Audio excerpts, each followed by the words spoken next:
आज हम आप सबके सामने एक ऐसे वीर योद्धा की गाथा लेकर मौजूद हैं जिसके बारे में सुनते ही हर राजपूत का सर गर्व से ऊंचा उठ जाएगा। जी हाँ, हम बात कर रहे हैं डूंगर सिंह भाटी, राजपूत योद्धा जो गोरक्षा हेतु सर कटाने के बाद भी विधर्मियों से लड़ता रहा।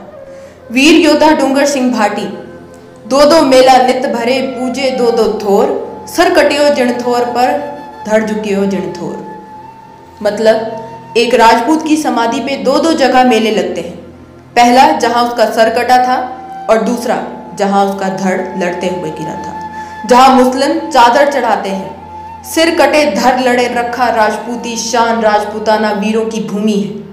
यहाँ ऐसा कोई गांव नहीं जिस पर राजपूती खून ना बहा हो, जहां किसी जुंझार का देवालय ना हो, जहां कोई युद्ध ना हुआ हो। भारत में मुस्लिम आक्रमणकर्ताओं को रोकने के लिए लाखों राजपूत योद्धाओं ने अपना खून बहाया है। बहुत सी वीर गाथाएं इतिहास के पन्नों में दबकर रह गई। इसी संदर्भ में एक सच्ची घटना उस वक्त जैसलमेर और बहावलपुर, वर्तमान में जो पाकिस्तान में स्थित है, दो पड़ोसी राज्य थे। बहावलपुर के नवाब की सेना आए दिन जैसलमेर के राज्य के सीमावर्ती क्षेत्रों में डकैत और लूटमार करती थी, परंतु कभी भी जैसलमेर के भाटी वंश के शासकों से टकराने की हिम्मत नहीं करती थी। उन्हीं दिनों एक बार जेठ की दोपहरी में दो राजपूत, वीर डूंगर सिंह जी उर्फ पन्नराज जी, जो कि जैसलमेर महारावल के छोटे भाई के पुत्र थे, और उनके भतीजे चाहर सिंह, जिसकी शादी कुछ दिन पूर्व ही हुई थी। दोनों वीर जैसलमेर बहावलपुर की सीमा से कुछ दूर तालाब में स्नान कर रहे थे। तभी अचानक बहुत जोर से शोर सुनाई दिया और कन्याओं की चिल्लाने की आवाज आई। उन्होंने देखा कि कुछ दूरी पर बहावलपुर के नवाब की सेना की एक टुकड़ी जैसलमेर रियासत के ही ब्राह्मणों के गांव काठाड़ी से लूटपाट करके अपने ऊंटों पर सामान लाद कर अपने साथ गाय, ब्राह्मणों की औरतें और अन्य कीमती सामान को जबरदस्ती ले जा रही हैं।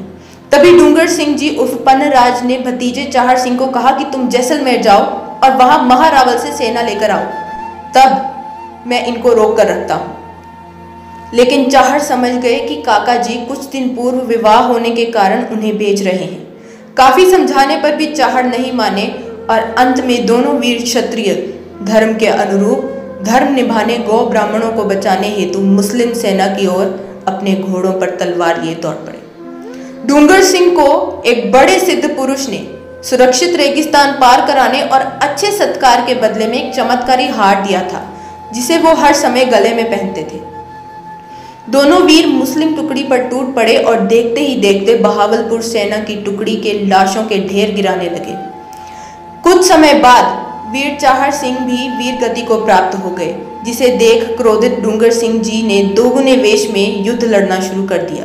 तभी अचानक एक मुस्लिम सैनिक ने पीछे से वार किया और इस वार के साथ उनका शीश उनके धड़ से अलग हो गया। किंवदंती के अनुसार शीश गिरते ही उन्होंने अपने वफादार घोड़े से बोला, बाजू मेरा, आंख तेरी। घोड़े ने अपने स्वामी भक्ति दिखाते हुए धड़ शीश कटने के बाद भी अपने स्वामी का नेतृत्व किया, जिससे मुस्लिम सैनिक भयभीत होकर भाग खड़े हुए और डूंगर जी का धड़ घोड़े पर पाकिस्तान के बहावलपुर के पास पहुंच गया। तब लोग बहावलपुर नवाब के पास पहुंचे और कहा कि एक बिना मुंड आदमी बहावलपुर की तरफ उनकी टुकड़ी को खत्म कर गांव के गांव तबाह करते जैसलमेर से आ रहा है। वो सिद्ध पुरुष भी उसी वक्त वहीं थे जिन्होंने डूंगर सिंह जी को वो हार दिया था। वो समझ गए थे कि वह कोई और नहीं डूंगर सिंह जी ही हैं। उन्होंने 7 कन्याएं नील लेकर पोल यानी दरवाजे पर खड़ी कर दी और जैसे ही डूंगर सिंह जी नीचे से निकले, उन कन्याओं ने नील डाला और नील डालते ही उनका धड़ शांत हो गया। बहावलपुर जो कि पाकिस्तान में है, डूंगर सिंह भाटी जी का धड़ वहां गिरा। वहां इस योद्धा को मुंड पीर कहा जाता है और इस राजपूत वीर की समाधि या मजार उनकी याद में हर साल पर यहाँ मेला लगता है। मुसलमानों द्वारा यहाँ चादर भी चढ़ाई जाती है। वहीं दूसरी ओर भारत के जैसलमेर के मुकाला गांव है, जहां उनका सिर कटकर गिरा था, उसे डूंगर पीर कहा जाता है। वहां एक मंदिर बनाया हुआ है और हर रोज वहां पूजा है। डूंगर पीर की मान्यता दूर दूर तक है और दूर दराज से लोग यहाँ मन्नत मांगने आते हैं। शत शत नमन है ऐसे गौरक्षकों को, शत शत नमन है ऐसे ब्राह्मण धर्म रक्षक वीर योद्धा डूंगर सिंह जी को।